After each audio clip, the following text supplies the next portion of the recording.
Singh Sukhu memorial public school में कक्षा 9 की समस्त छात्र छात्राओं का स्वागत करता हूँ। इसके पहले मैंने आपको वाल्मीकि के बारे में बताया और आज फिर वाल्मीकि का जो शेष भाग है उसको आज मैं बताने जा रहा हूँ। प्रतिष्ठाम त्वम गमः शाश्वती समा। हे शिकारी, तुम बहुत वर्षों तक अस्थाई प्रतिष्ठा को नहीं प्राप्त कर सकते। हे शिकारी, तुम बहुत वर्षों तक अस्थाई प्रतिष्ठा को नहीं प्राप्त कर सकते। यत क्रौंच मिथुनादेकम अवधिम काम मोहितम, कि क्योंकि तुमने काम से मोहित होकर क्रौंच पक्षी के जोड़े में से एक को मारा है या एक का वध किया है। श्लोको अयमादम यन्नत्यत्र छंदसा नूतनो अवतार आसीत। कहा कि यह श्लोक वेद से अलग छंद की नवीन रचना है। एवं ब्रूपतस्य हृदय महती चिंता बभू। यह बात कहते हुए महर्षि के हृदय में बहुत चिंता उत्पन्न हुई। अहो शकुनि शोक पीड़ितेन, अरे पक्षी के शोक से पीड़ित होकर के मया किमिदम व्यवहृतम, मैंने यह कैसा व्यवहार कर दिया। अत्रांतरे इसके बाद वेद मूर्तिश्चतुर्मुखो, वेद मूर्ति 4 मुख वाले भगवान ब्रह्मा महामुनिमुपगम्य सस्मितवाच है, महामुनि के पास जाकर के आश्चर्यचकित बोले। महामुने आपन अंकुपदहि महताम सहजो धर्म, कि हे मुनि जो है पीड़ितों पर दया करना यह महान पुरुषों का सहज धर्म है। श्लोकम रूपताम, यह श्लोक बोलते हुए आपने भी धर्म का पालन किया है। तन्नाथ विचारणाम कार्यम, इसके लिए तुम विचार मत करो, शोक मत करो। सरस्वती मच्छंदादेव त्वय प्रवृत्ता सांप्रतम, कहा कि कि सरस्वती मेरी कृपा से तुम्हारी ओर प्रवृत्त हुई हैं।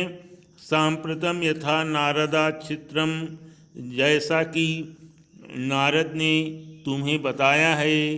तुम श्रीमद्भगवतो श्रीमान भगवान श्री रामचंद्र के चरित्र का वर्णन करो।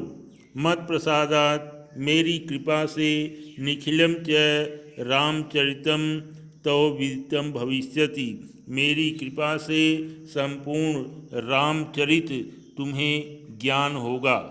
किम बहुना, और क्या कहें।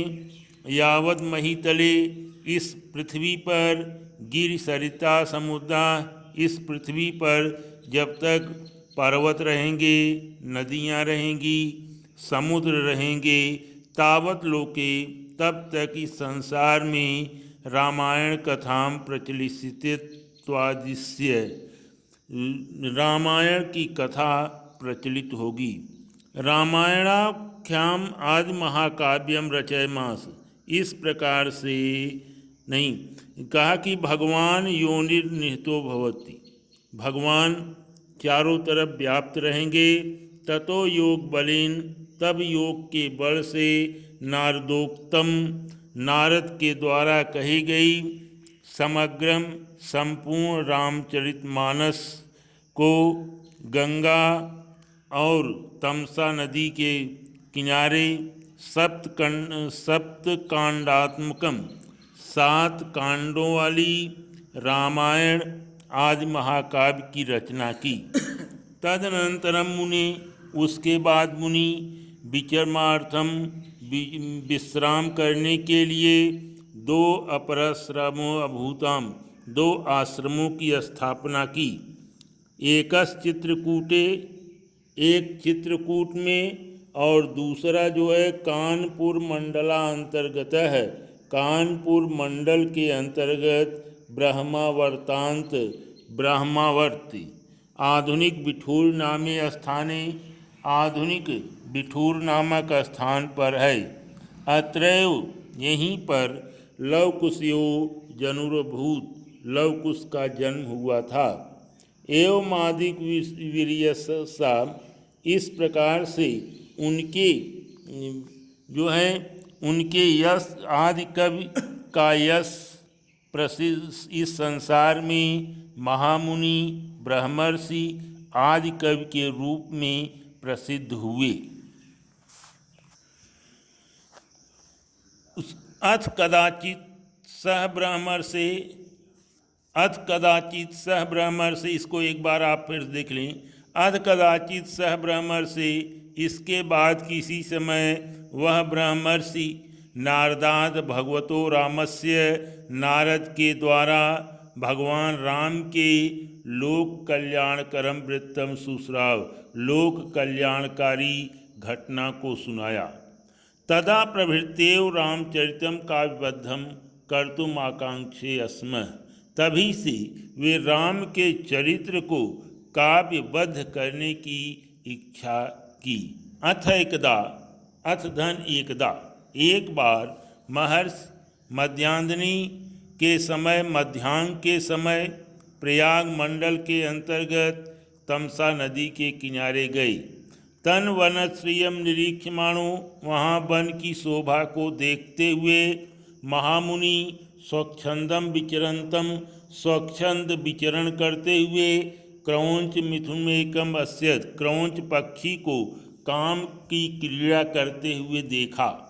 पश्यत एव तस्य देखते ही वहाँ कोई पाप निश्चयो व्याधः पाप से भरा हुआ बहेलिया तत्स्मात् मिथुनम उन पक्षियों को काम से पीड़ित पक्षियों को वाणेन विद्धान बाण से घायल कर दिया। वाणेन विद्धा बाण से घायल महीतले लुंठतम पृथ्वी पर लौटते हुए शोणित पीतांग खून से सने हुए उसके अंग को देख करके क्रौंची करुणाम गिराम रुरा क्रौंची पक्षी भयंकर करुण रस में रोने लगी। क्रौंच्याम करुणारवम श्रावम क्रौंची के करुण को आवाज़ को सुन करके मुनि का हृदय अत्यंत शोक से व्याकुल हो गया और करुण रस से यह श्लोक उनके हृदय से निकला।